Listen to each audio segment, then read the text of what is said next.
Yo, what's up guys? Today we're finally finishing the fake Karakura Town arc and the official ending of the Arrancar saga. So many chapters and I binged that shit in like 2 weeks. Yeah, I know that's crazy, but before I do jump into the review, I just want to let you guys know that we do got a Discord server and we have a lot of fun in there. So if you want to join, feel free, and thank you guys so much for being so supportive, and let's get right into this review. So starting off, Isshin gets Ichigo back into shape and we see Gin's Bankai, and his Zanpakuto can extend 8 miles. Ichigo points out that its scariest ability is the insane speed that it's able to extend and contract, and it's by far the fastest Zanpakuto. Meanwhile, Isshin is actually going toe to toe with Aizen, and Aizen says that he's reached his limit as a Soul Reaper. And we actually learned that the Hogyoku's true power is able to manifest the desires of its owner into reality. And this is where I could really feel like Aizen was taking the wrong turn. As he continued to evolve with the Hogyoku, I feel like he gradually lost his sense of self, becoming more of an entity driven with power rather than a man with ambition. His once meticulous and calculated nature gave way to arrogance and overconfidence as he began to believe that he was transcending all his limitations. And the Hogyoku, responding to his desires, reshaped his body into an increasingly inhuman form, stripping away his identity in pursuit of ultimate evolution.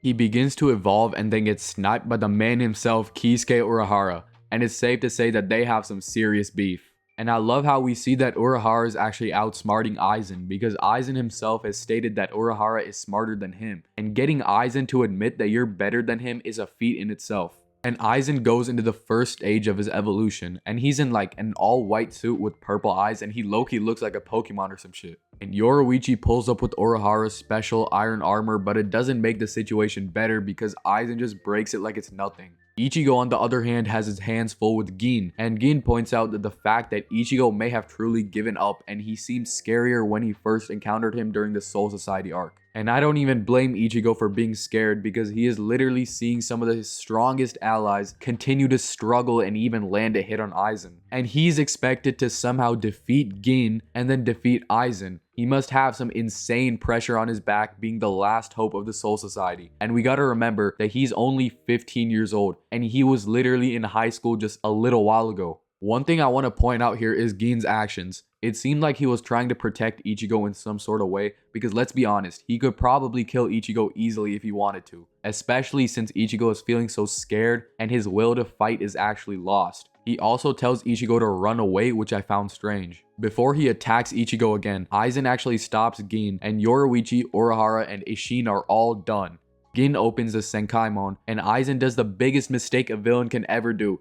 He doesn't kill the main character when they're the most vulnerable. So Aizen just talks some shit and leaves everyone beaten on the ground. And he evolves into another sexy state, bro, and he leaves to the real Karakura Town with Gin. So Aizen and Gin are in the Dangai, and Aizen actually destroys the cleaner. He just doesn't want to show any weakness at all, and will not cower the slightest before anything. Gin also seems more and more annoyed with Aizen's actions, which was just screaming suspicion in my ears. While Aizen and Gin arrive at Karakura Town, Isshin and Ichigo open the Senkaimon, and here we learn something very interesting. Since the cleaner is now gone because Aizen destroyed it, time flows much differently in the Dangai than in the real world. So as Isshin states, if you train in the Dangai for 2,000 hours, only 1 hour passes by in the real world. And he plans to use this as a training ground for Ichigo to learn something called the final Getsuga Tensho. In order to learn this technique, Ichigo has to connect with Zangetsu so he can teach him it. However, when Ichigo goes into his inner world, we see that everything is flooded, and we can correlate this to Ichigo's mindset right now, because he has lost all of his hope and he is really just scared for his life,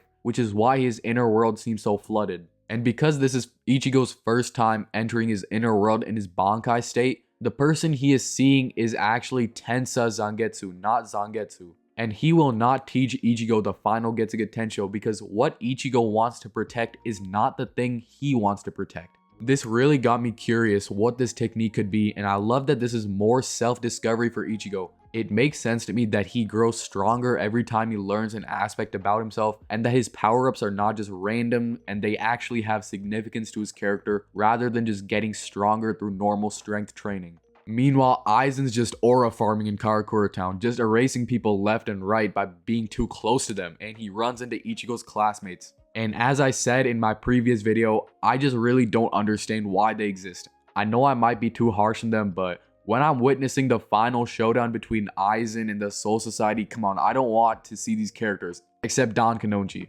Meanwhile, White returns in a form that is strikingly similar to Vasto Lord Ichigo. They both combine, and now Ichigo has to defeat the two of them, which will be very difficult since he was struggling with just one. Rangiku confronts Aizen and Gin, but Gin swoops in and takes her to a place far away from Aizen. Of course, I heavily felt like he was trying to protect her, and I did not believe whatsoever when he returned to Aizen and told them that he killed her. And my suspicions turned out to be true, because Gin stabs Aizen through the chest. I knew this was coming, and it still shocked me because of how fast he did it. Apparently, he was lying about his Bankai's power, and its real power actually lies in a powerful poison that can completely dissolve cells. And he's been plotting for decades to get a simple fact from Aizen. You can be unaffected by Kyoka Suigetsu if you are touching the blade before the hypnosis has been released. And that's when he placed a little chip of his blade with the poison in it directly inside of Aizen's chest, and he starts dissolving from within, and he actually manages to grab the Hogyoku and gets the fuck away from Aizen. And we learned that he did all of this because he wanted to get revenge on the mastermind who made Rangiku cry. Oh my god, bro, I love Gin now. I do not care. I will always love and forgive characters who will do what they have to do in order to protect their loved ones. And Gin was a perfect example of this. He honestly reminded me of Itachi in this situation, and I just love his character so much more now, man. Like, I really do. And I could yap endlessly about him, but I'll make that a separate video, so let's keep going. Unfortunately, Gin's valiant attempts to kill Aizen did not end up well because he actually ended up helping Aizen evolve another time. This time he got a third eye and looks like a butterfly,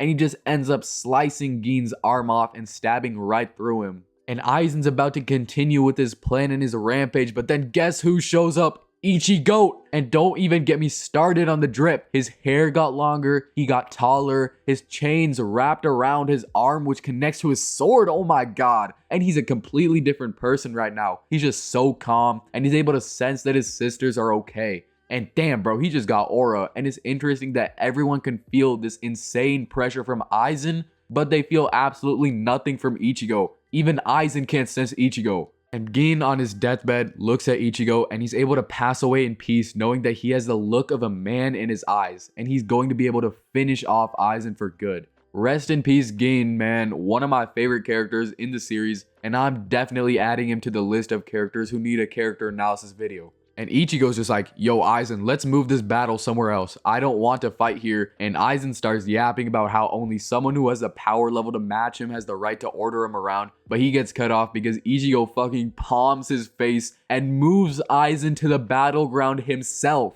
How the hell is he doing this all of a sudden, and why is he out auraing Aizen right now? They start battling, and Ichigo actually has the upper hand the whole time. He's just so nonchalant, and even does the Aizen to Aizen by stopping his sword with one hand. Oh, how far we've come since Soul Society, man. Who would have thought that the same Ichigo who got his sword stopped by Aizen's finger would now just be casually catching Aizen's sword with his hand. And Aizen's just fuming at this point, and he pulls out the Hado 90 Kurohitsugi, and that's the Hado that one-shotted Komamura during the Soul Society. But Ichigo said, get that shit out of here, and he just breaks out of it like it's nothing. And he just talks shit again and slashes Aizen. And this is crazy, man. I never thought I'd see the day where Aizen gets manhandled like this, and it's crazy to say that I honestly started to feel bad for him here. And he starts crashing out even more and evolved into this ugly form which ripped his face off to the sides of his head. And this is where he really just started losing himself and his humanity. And this is where Ichigo finally decides to bring out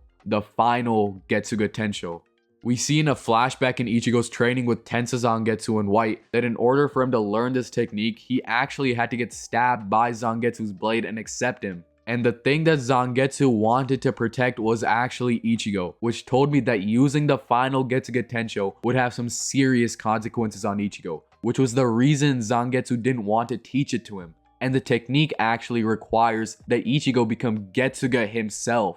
And we finally see it, and it is not what I expected. Somehow the drip got even crazier, and the long black hair with the red eyes. Oh my god, easily my second favorite looking transformation in anime. I do not even know how Kubo cooks up these designs, and you can really call me a glazer all you want, but I will not stop glazing this show until I die. So if you want to stop my glazing, well, you have no choice but to kill me yourself. And the consequence for using this technique is that afterwards, Ichigo will lose all of his Soul Reaper powers. But I wasn't worried about this because I know that there's 1,000-year blood war and he has to get his powers back or some shit in order to fight. So he unleashes this attack called Mugetsu, and it splits Aizen in half with this big black wave of darkness, and Ichigo already starts losing his Soul Reaper powers and his air turns orange again. But Aizen is still somehow alive and good, but he's heavily weakened, and he's about to kill Ichigo when a Kido that Urahara placed in him a while back finally takes effect. And this is all because Ichigo weakened him to a point where the Hogyoku didn't recognize Aizen as its master anymore.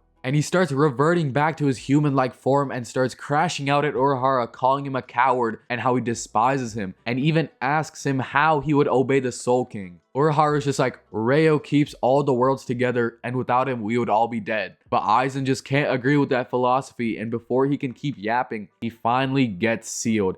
And with that, ladies and gentlemen, Aizen is defeated.